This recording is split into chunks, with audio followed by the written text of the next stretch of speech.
Welcome to the course MSD 014. Session is going to deal with policy instruments for pollution control, conservation and clean energy. Now, pollution is the introduction of, as you know, various contaminants in an ecosystem that may cause damage, instability, disorder, harm or discomfort to the ecosystem components, that is especially physical systems or also living organisms that act as impediments to achieve sustainable development. Now, what happens with increasing accumulation of toxic and non-recyclable or slowly recyclable waste represents high entropy and may lead to gradual increase in intergenerational inequity. We have to understand that without pollution control, waste products from consumption, heating, agriculture, mining, manufacturing, transportation, and other human activities, whether they accumulate or disperse, degrade the environment and hamper economic development process. It is also important to develop and implement some policy instruments to reduce pollution and environmental damage based on polluter pay principle and other pollution control measures to achieve the goals of sustainable development. Now, there are several instruments that are devised by different policy makers across the world over the time to deal with environmental pollution issues, and most of these instruments are ranging from moral suasion to imprisonment. Now, under the polluter pay principle, polluters are made to pay in the form of taxes to compensate the negative externalities from their activities. Now, the very broad policy instrument to control and regulate pollution are, most importantly, decentralized policy instruments, market-based instruments, and command and control-based instruments. Some of the popular and widely used pollution control instruments include regulation of emission. Now, how they regulate emissions? There are diverse ways to do that. They range from designing standards, taxing emissions, taxing products which add pollutants before and after use, issue of pollution permits, incentivizing polluters to abate, labeling products, creating awareness among the users, and also imposing deposit refund system or polluting impacts, and so on and so forth. Now, if we have a look to the historical development of these policy instruments, we get to know that from the very beginning of modern environmental policy making started sometime in early 70s, and this started in United States of America. The first National Environmental Policy Act, or also called as NEPA, was signed by the US President Richard Nixon in January 1st, 1970. At that time, environment policy was a bipartisan issue, and the efforts of United States of America actually helped countries around the world to make proper environmental policies and programs to reduce environmental pollution. Now, during this period, a legislation was passed to regulate pollutants that go into the air, water tables, solid waste disposal across the country in USA. Since 1970, now we know it has been almost 50 years, the government of various countries have started adopting the different legislation to reduce environmental pollution and also degradation.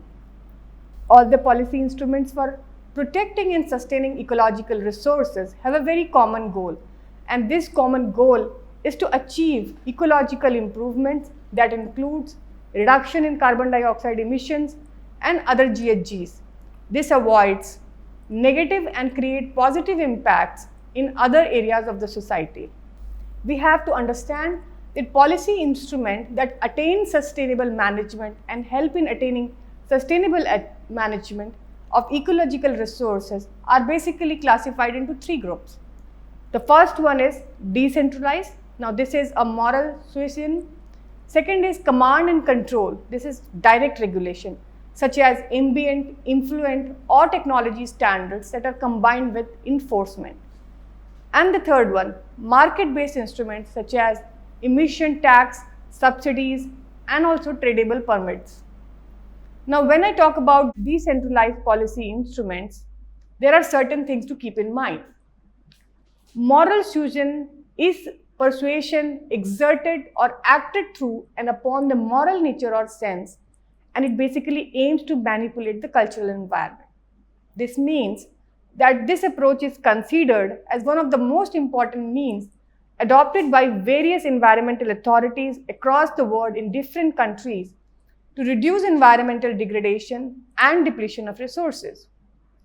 Even our Environmental Protection Authority, Ministry of Environment and Forest and Climate Change, often exert pressure by issuing orders without resorting to legal action in an attempt to get firms and individuals behave in a way that serves the policy or regulating pollution.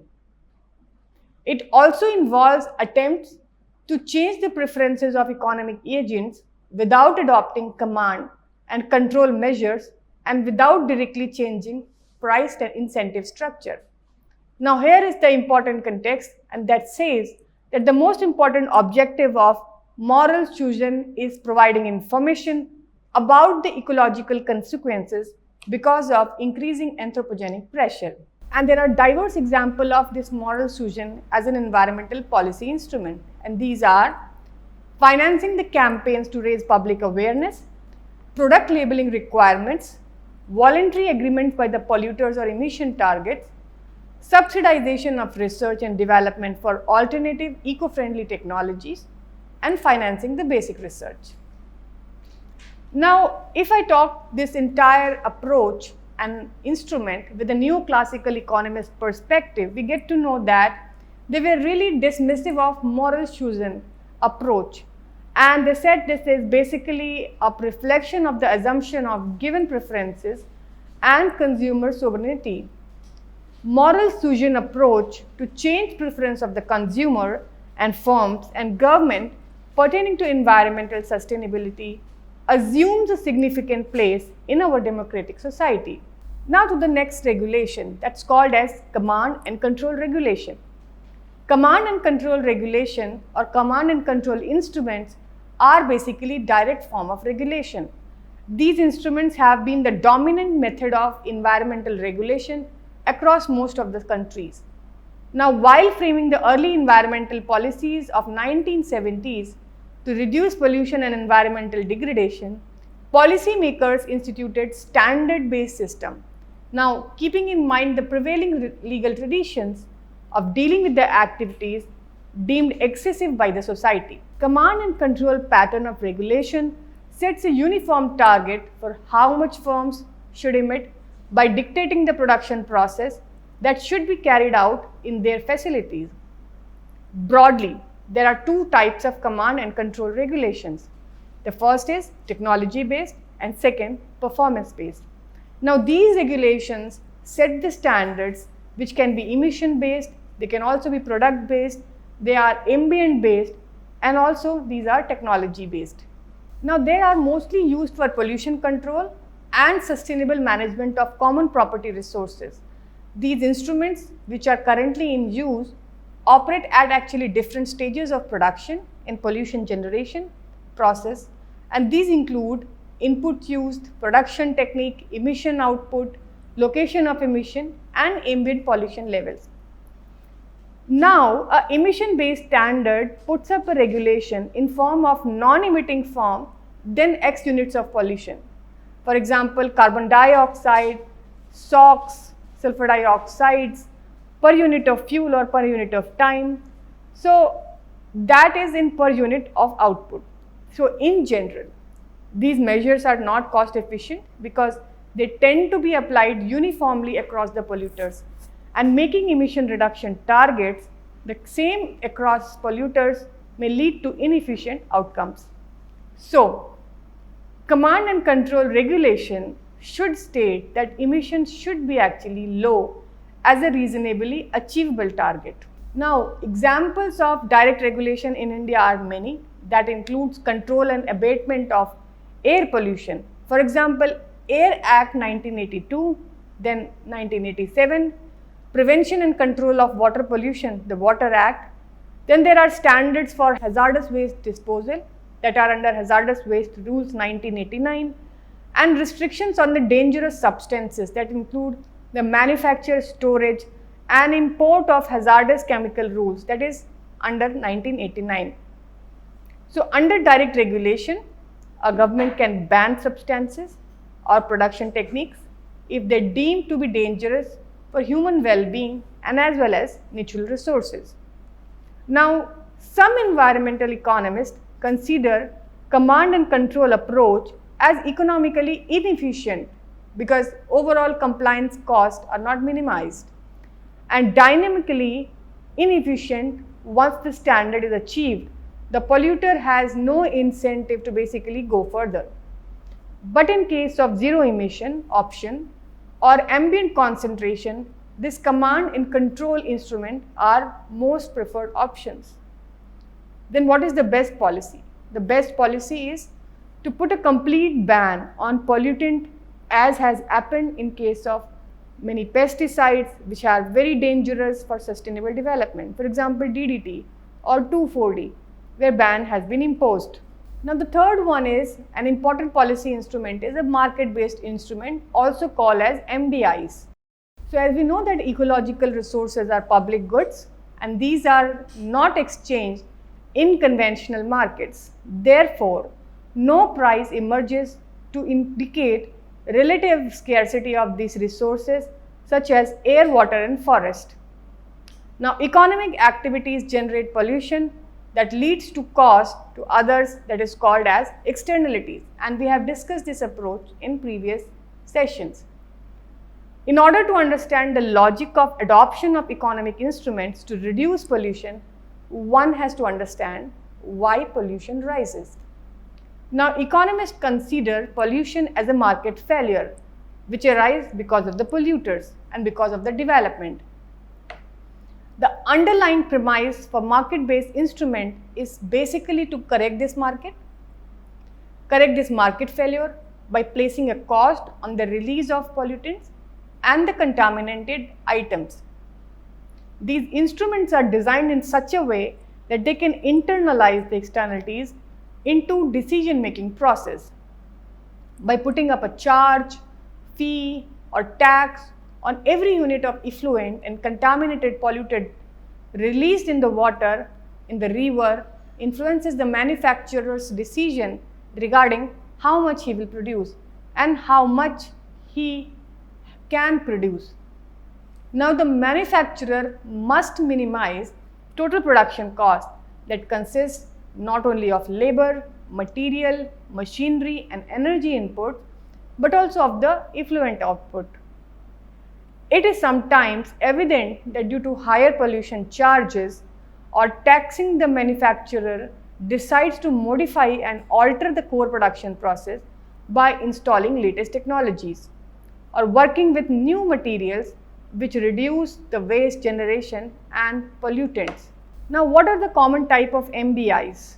The common MBIs are taxes or charges, fees or other environmental additional prices to be paid by the polluters for the social cost that is arising from the pollution, which is then refundable.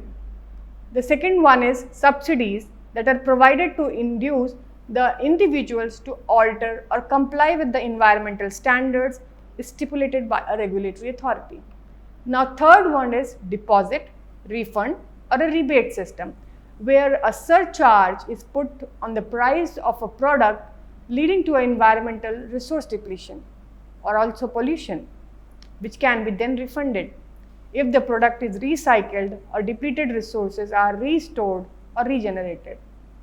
Now there are tradable permits, emission trading, which is used as a right to discharge pollution or exploit resources that can be exchanged either through a fee or a control permit market by creating enabling institutions, for example, green banks, water banks, etc.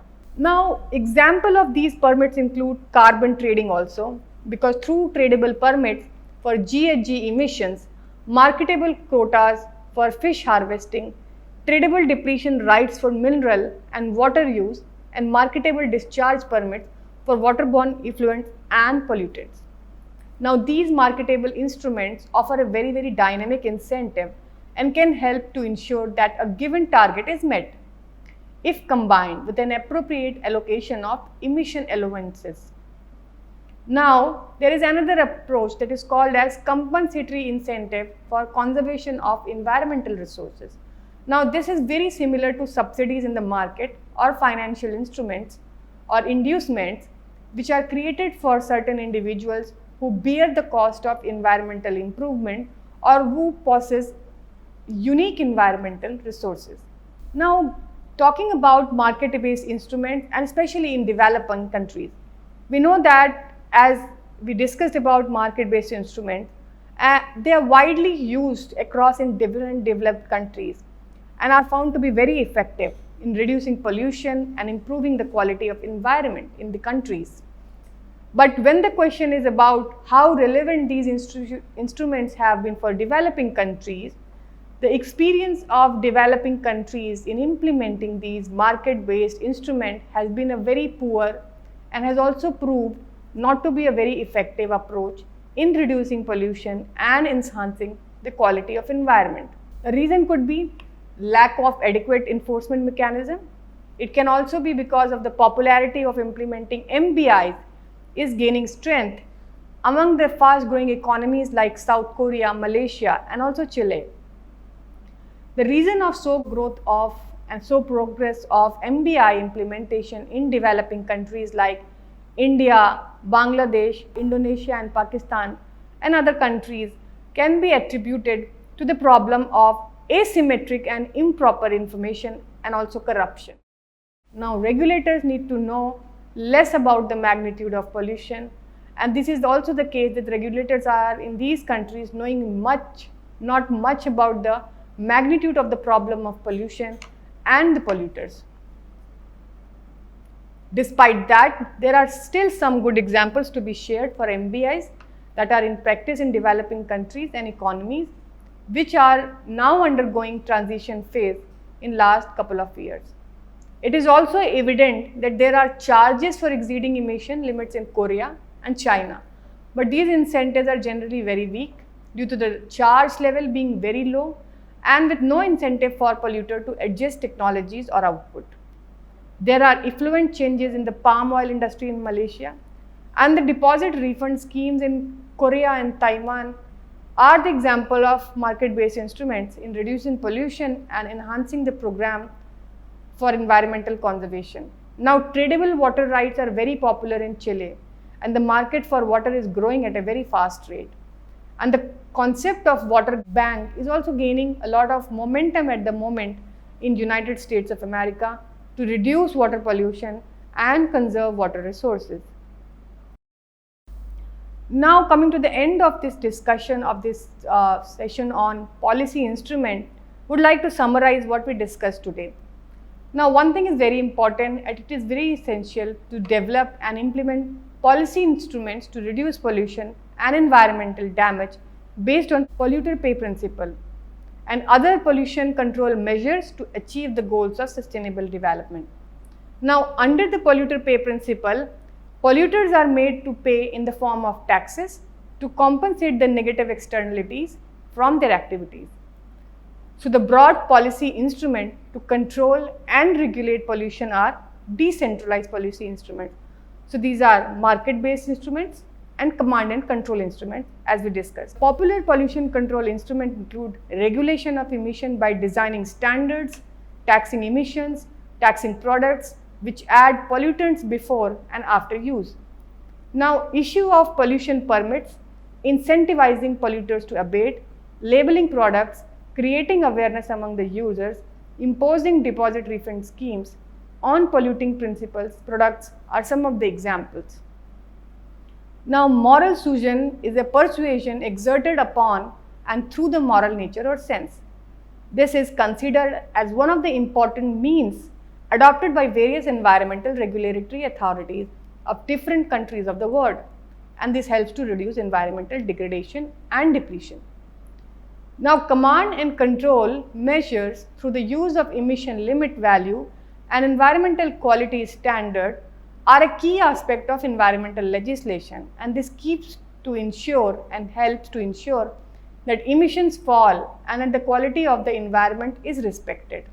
So common type of MBIs are basically taxes or charges, fees or other additional prices to be paid by the polluters for the social cost arising from environmental damage. There are subsidies provided to induce the individual to alter or comply with the environmental standard that is stipulated by the regulatory authority. So this includes deposits, refunds, rebate, systems which are a surcharge and are put on the price of a product, leading to environmental resource depletion or pollution, which is then refunded if the product is recycled or depleted resource is restored back or regenerated. Now there are other approaches like tradable permits, emission trading, that are used for trading and where rights to discharge pollution or exploit resources can be exchanged either through a fee control or a control permit based on market by creating an enabling environment such as green banks, water banks, etc. Now, compensatory incentives for conservation are very relevant in environmental resource conservation. There are also voluntary schemes like environmental management system or voluntary agreement that can be very useful in optimal and optional route to capacity building progress in selected areas, and thus this can help to contribute for a move towards shared responsibility. With this, we come to the end of this session. I'm sure that you have learned something about policy instrument and how this can help in environmental management, conservation of resources, and developing cleaner technologies. This will be relevant to understand more on how present world is moving and what kind of policy instruments are there to ensure sustainable management of resources around us. Thank you so much.